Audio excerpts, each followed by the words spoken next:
Marcel, hindi mo na ba ako matandaan? Ikaw yung kaibigan ni Malu? Hindi mo responsibilidad na iahon ang negosyo namin. Gagawa ko ng paraan. Naghahanap daw kayo ng bagong investor? May kaibigan akong naghahanap ng kumpanyang mapag-iimbesta ng pera. Sana ang totoo kong tatay, siya ang magiging katuwaan namin ni nanay. Ang kaso nga, wala. Pinagkait siya sa inyo ng nanay niyo. Teka, kilala niyo ba ang tatay ko? Di ba nga sinabi ko, hindi? Basta ang alam ko lang, may iba na siyang pamilya. Kaya iniiwasan siya ng nanay mo. Yun lang ang alam ko.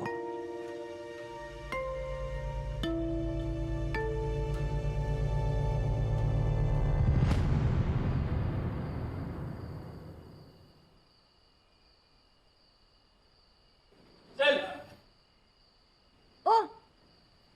Nakauwi ka na pala. Bakit ngayon ka lang? Naku, tamang-tama. Kaluluto ko lang kasi medyo late na ako nakaalis ng Flower Cafe. Ito nga dadalan ko ng ulam yung kapatid mo. Huwag kang mag-alala. Hindi mo na gagawin yan dahil ako nang bahala sa'yo. Ha? Paano? May trabaho na ako. Talaga? Natanggap ako bilang isang sales representative sa isang malaking kumpanya ng sasakyan. Bukod sa monthly salary, may malaki pa akong magiging commission tsaka incentives kaya hindi mo na kailangan magtrabaho kay ate. Naku, hindi naman po pwede yun. Ang laki ng utang ko sa kapatid mo. Siyempre, kailangan kong bayaran yun. Tutulungan kita. Babayaran natin unti-unti yan. Salamat, Salamat ka nga, hindi mo pa nga nakikita itong pasalubong ko sa'yo. Oo, may pasalubong pa. Oo, sige, tingnan mo. Napadaan kasi ako dyan sa ukay. Naisip ko na, sige, buksan mo muna. Naisip ko kasi, tuwing bubuksan mo yan, may isip mo ako.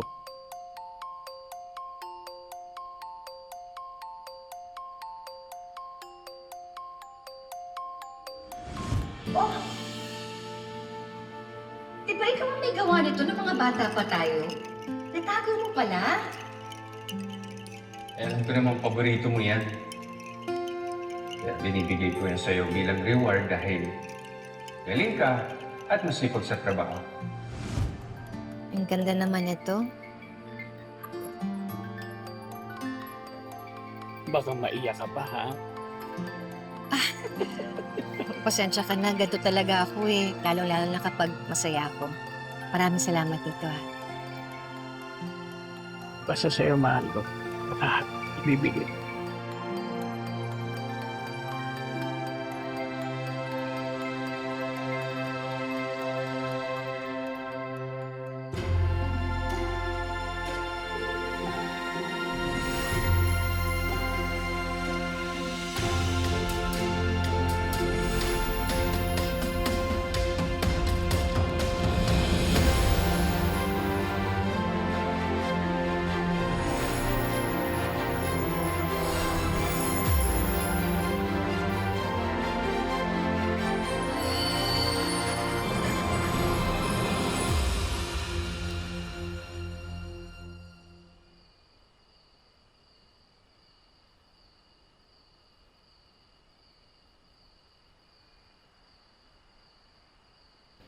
Chris? I'm sorry. Alam ko nasaktan ko kayo ni Belle. Pero sana maintindihan mo na I was hurting too.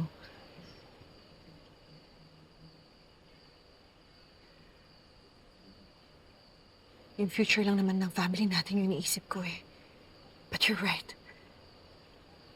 Hindi yun obligasyon ni Belle. At hindi mo rin yung obligasyon. Kaya nandito ako. Pagtulungan natin to, malalagpasan din natin to. Let's start by doing things right. Una, ibalik mo yung perang nakuha mo kay Chito.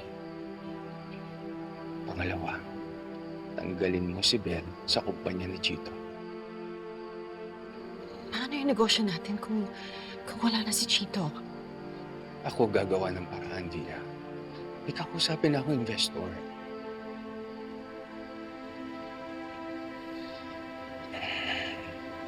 Dama, hindi ko kayo pababayaan ni Bel.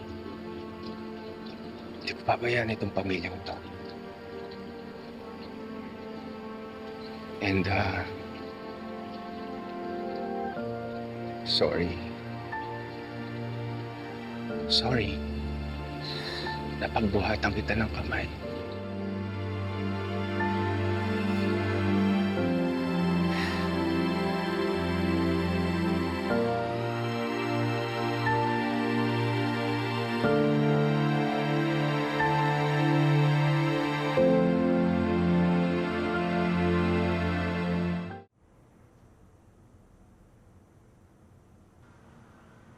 Anak, Ah, ano yung ginagawa mo? ay, ibibigay ko to kay Madam Jacinta para naman magkaroon ng ibang tunog ang bahay niya. Hindi puro pagbubungangan niyang naririnig. O ikaw talaga? Anak, ang ganda nito ah. Hmm? Manang-mana ka talaga sa tatay mo. Kasi dati, nabigyan na rin niya ako ng ganito. Nay, ano ulit nangyari sa inyo? Bakit? Ulit hindi na namin nakilala ni Tali? Anak, alam mo na naman kung bakit, diba? Salimuot. Oo nga pala. May iba siyang pamilya. Kaya iniwasan mo.